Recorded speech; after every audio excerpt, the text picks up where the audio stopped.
अस्सलाम वालेकुम। आज हम हज़रत हूद अलैहिस्सलाम के बारे में बात करेंगे। हज़रत हूद अलैहिस्सलाम को आद से ताल्लुक़ रखते थे। आप रज़ी अल्लाह ताला अन्हु आद ही के शरीफ और नेक घराने में पैदा हुए। हज़रत हूद अलैहिस्सलाम अल्लाह की तरफ से कौम आद को सच्चाई का रास्ता दिखाने के लिए भेजे गए थे।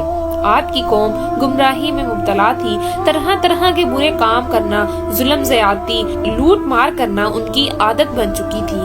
खास कर कमजोर तबका उनकी जुल्म ज़्यादती का शिकार था। गरीब काश्तकारों की जमीनें और उनमें पैदा होने वाला अनाज मार धाड़ कर छीन लिया करते थे। उन्हें फसल उगाने की भी मोहलत नहीं देते थे, इसलिए कमजोर तबका भूखों अफलास में अपने दिन गुजारता था। कौम आद का पेशा काश्तकारी था।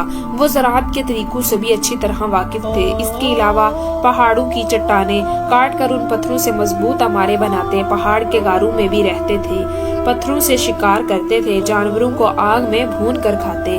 आद के लोग ऐशो इशरत की जिंदगी बसर करते थे, लेकिन गरीब और मुहताजों का ख्याल नहीं रखते थे। भूखों को खाना नहीं खिलाते थे, बल्कि उनके पास जो कुछ भी खाने के लिए होता छीन लेते। जो लोग अल्लाह को भूल कर पत्थरों को पूजते हैं, उनके दिल रहम से खाली होते हैं। आद की कौम भी मूर्तियों को पूजती थी। आद की कौम के लोग उनके आगे सजदा करते, उनसे मुरादे मांगते। हज़रत हूद अलैहिस्सलाम अल्लाह के नबी थे। वो बुत परस्ती से रोकते थे, जालिमों को जुल्म करने से रोकते, एक अल्लाह की तरफ बुलाते। आप अपनी कौम से कहते, ऐ कौम, अल्लाह ही की इबादत करो, उसके सिवा कोई इबादत के लायक नहीं।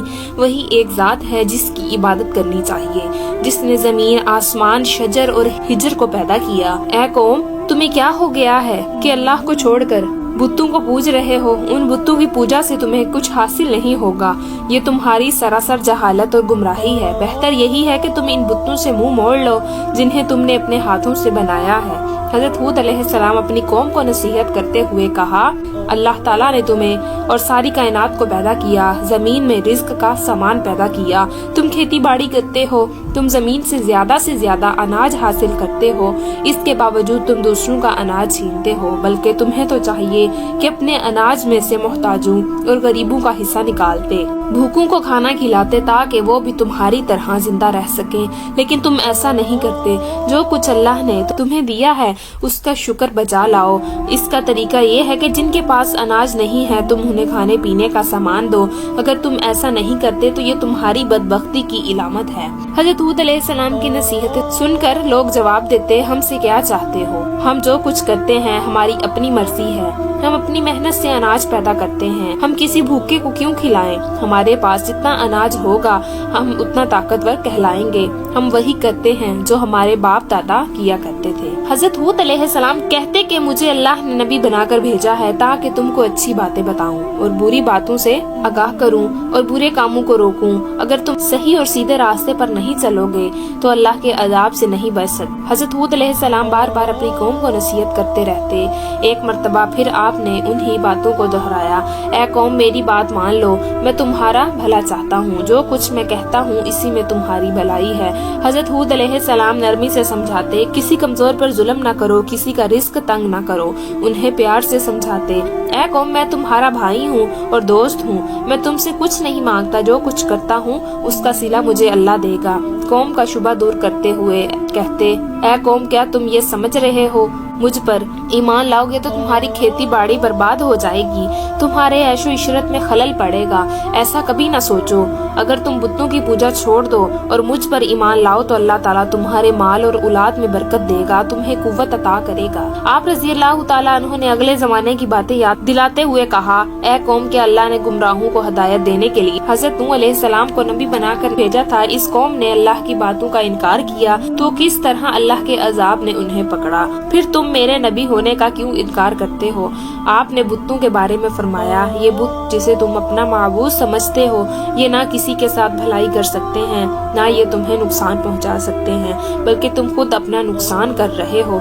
आपने उन्हें आगाह करते हुए कहा, ऐ कौम, तुम्हारे झूठे माबूदों पर ना मैं ईमान लाऊंगा نہ ان سے ڈروں گا، میرا بھروسہ اللہ پر ہے جو تمہارا اور ہمارا پروردگار ہے۔ قوم عاد کے لوگ برابر نصیحتیں سنتے لیکن کوئی توجہ نہیں دیتے، ایک کان سے سنتے تو دوسرے کان سے اڑا دیتے۔ ایک روز قوم عاد کے لوگوں نے حضرت ہود علیہ السلام سے پوچھا کہ تم بار بار نبی ہونے کا دعویٰ کرتے ہو، اس کی تمہارے پاس کیا دلیل ہے؟ ہمیں دلیل دکھاؤ، ہم دیکھنا اور سننا چاہتے ہیں کہ بغیر دلیل دیکھے ہم اپنے معبودوں کو نہیں چھوڑیں گے، اور یہ بھی بتاؤ کہ جس عذاب کی بات کر کے ہمیں ڈرا رہے ہو وہ عذاب کب آنے والا ہے؟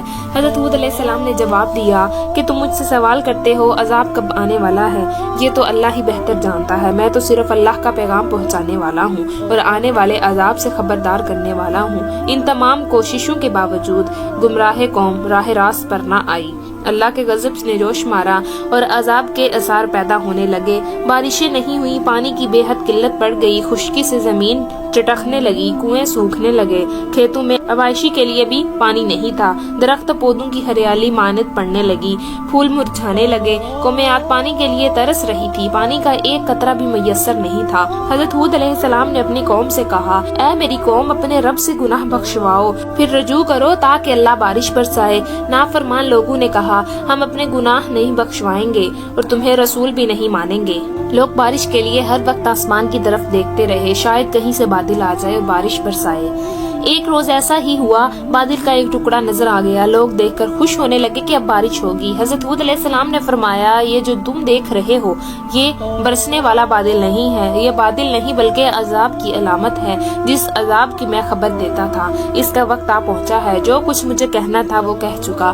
جو لوگ حضرت ہود علیہ السلام پر ایمان لا چکے تھے ان کے بارے میں حضرت ہود علیہ السلام نے اللہ سے فرمایا کہ جو لوگ ایمان لائے ہیں ان کو اپنے ساتھ لے کر کسی محفوظ مقام کے ساتھ چلے جاؤ۔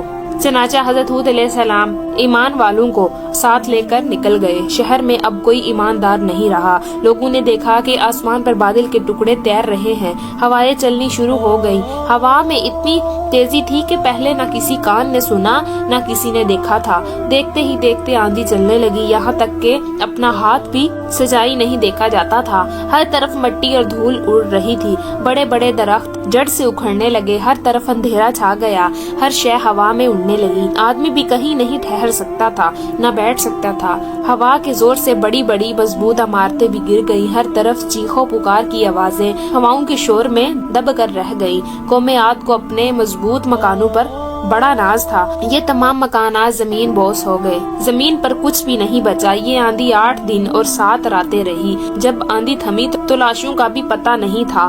عاد کی قوم نے غرور و تکبر کیا، ایک اللہ کو چھوڑ کر بتوں کو ماننے لگے، ان سے ہی مرادیں مانگا کرتے تھے، نبی کی باتوں کا انکار کیا۔ جب عذاب کے دن قریب آنے لگے تو اللہ نے نیک لوگوں کو بچا لیا، گمراہوں کو عبرتناک سزا ملی۔ عاد کی قوم کا صرف کتابوں میں ذکر پایا جاتا ہے، تباہ شدہ شہر کے کھنڈرات آج بھی درس عبرت دینے کے لیے زمین پر دیکھے جا سکتے ہیں۔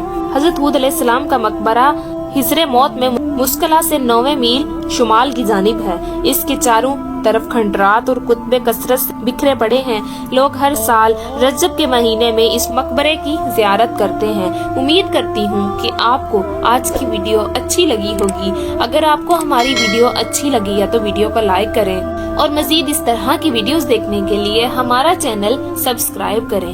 ملتے ہیں نیکسٹ ویڈیو میں، اجازت دیجیے، اللہ حافظ۔